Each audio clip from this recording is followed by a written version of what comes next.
People rarely tell you when they stop trusting you. They don't announce it. They don't confront you. They simply start giving you smaller answers. I'm fine. Nothing happened. Don't worry about it. And suddenly, the person who once told you everything tells you nothing. But the real reason is darker than most people think. They didn't run out of things to say. They learned what happens when they say them to you. Reason number 1. You made their vulnerability feel expensive. Every time someone confides in you, they're taking a small psychological risk. They're giving you information that could embarrass them, expose them, change how you see them, or someday be used against them. At first, they may trust you anyway, but then something happens. They tell you they are insecure about their career, and 3 weeks later, during an argument, you mention it. They admit they are afraid of being abandoned, and later you joke about how needy they are. They tell you something painful, and you immediately turn it into advice. You may forget the moment. They usually don't. Because your brain heard a conversation, their brain recorded a warning. Being vulnerable here has a cost. And once that association forms, people start protecting themselves, not necessarily from you as a person, but from what happens to them when they reveal too much around you. Reason number 2. You listen for information instead of understanding. There is a strange kind of listening that looks like intimacy, but doesn't feel like intimacy. Someone tells you about their problem. You ask questions. You remember details. You seem interested. But somehow they leave feeling more exposed than understood. Why? Because there is a difference between "I want to understand you" and "I want to know everything about you." One creates safety. The other can feel like surveillance. Some people collect personal information the way strategists collect intelligence. Who hurt you? What are you insecure about? Who do you hate? What do you fear? What do you desperately want? At first, this attention can feel flattering. Someone seems fascinated by you, but over time, you start noticing something uncomfortable. They know your weaknesses, but you don't feel emotionally safer around them.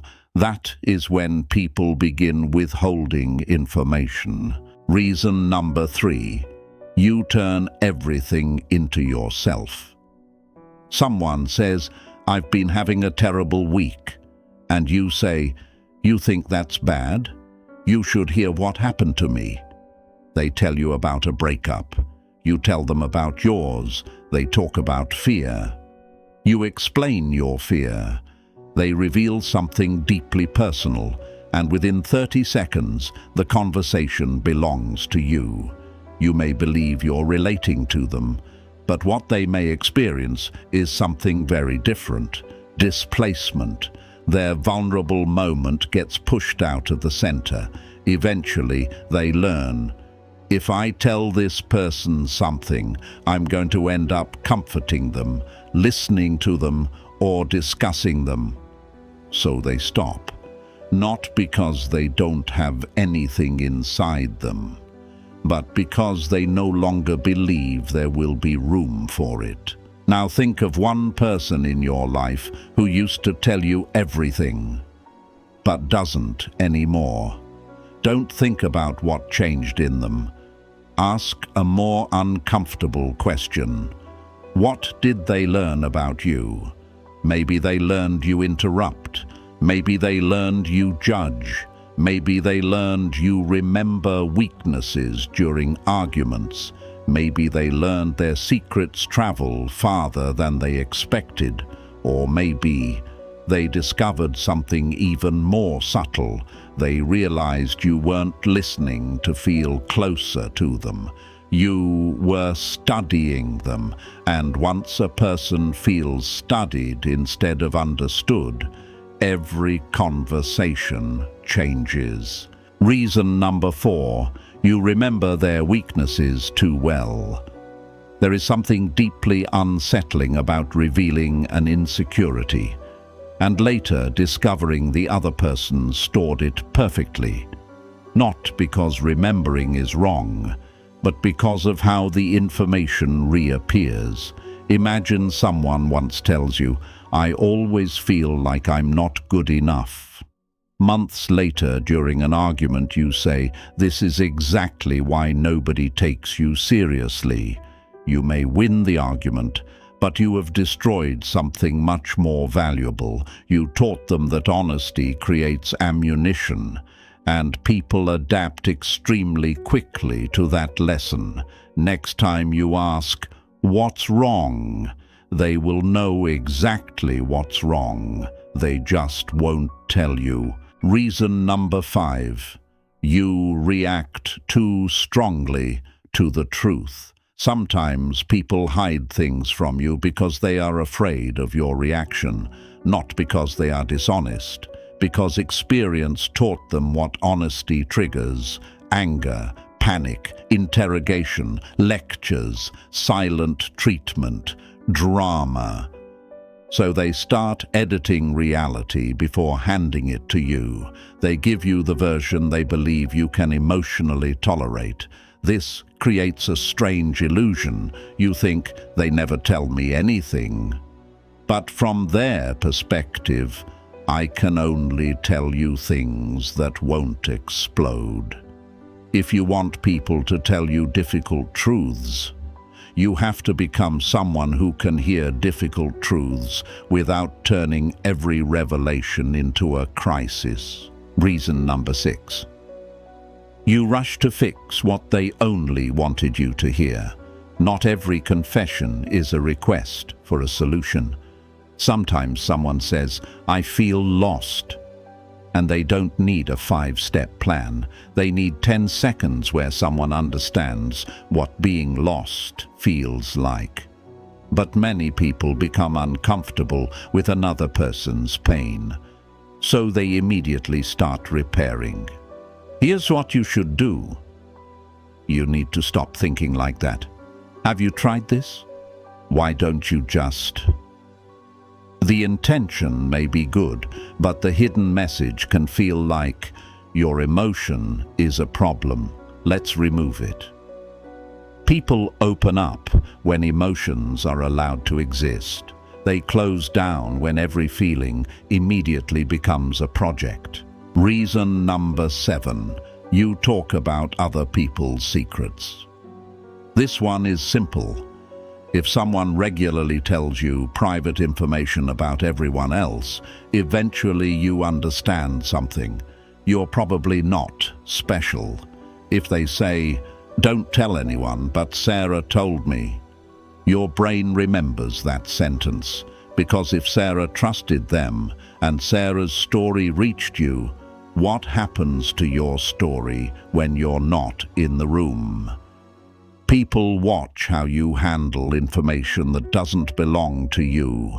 Your treatment of other people's secrets becomes your reputation, and once someone decides you are unsafe with information, trust rarely returns through words.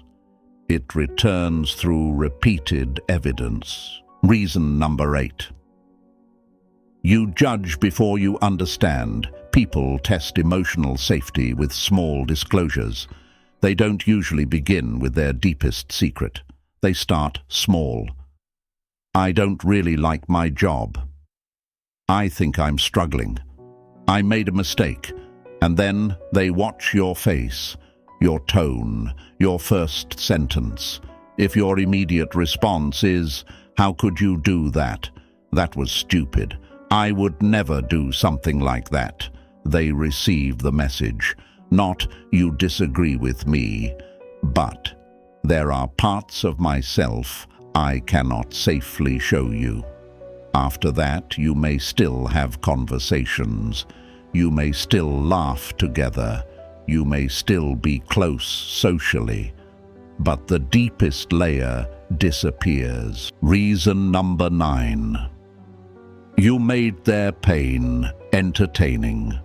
Some people reveal something vulnerable and later hear it turned into a joke, maybe in front of friends, maybe casually, maybe without malicious intent. Everyone laughs, except a person whose pain became the punchline. That moment teaches something powerful. My private world is not protected here. After that, they may continue being friendly. They may even laugh along. But internally, a door closes, and people rarely tell you when that door closes. Reason number 10. The safest people don't demand access. This is the paradox. The people others trust most usually don't force vulnerability. They don't constantly ask, "What are you thinking? Why aren't you talking to me? Tell me what's wrong. Why don't you trust me?" They leave space. Because trust does not grow from interrogation. It grows from evidence. Evidence that you won't punish honesty. Evidence that you won't broadcast weakness. Evidence that you can hear something painful without making it about yourself. Evidence that silence is allowed.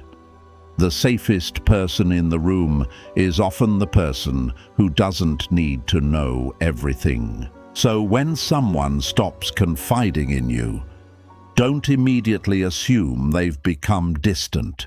Don't assume they're hiding something. And don't demand that they open up again. Look at the pattern. People protect whatever has been mishandled before. If vulnerability was mocked, they protect vulnerability. If honesty caused conflict, they protect honesty. If secrets became gossip, they protect information. If weakness became ammunition, they protect weakness. And this is where many people misunderstand intimacy. Knowing someone's secrets does not mean you are close to them. Sometimes it only means they haven't learned yet what you will do with them. Real trust begins when someone discovers, "I can show this person something fragile, and it will still be safe tomorrow." But there is another side to this. Sometimes someone asks about your fears, your relationships, your weaknesses, and your past, not because they are trying to understand you. They're collecting a map. And the difference between genuine intimacy and psychological observation can be extremely subtle. I made a short video called "They're Studying You, Not Loving You." Watch that next. Because once you recognize the difference between someone who wants to know you and someone who wants to know how to control you, you'll never look at certain conversations the same way again.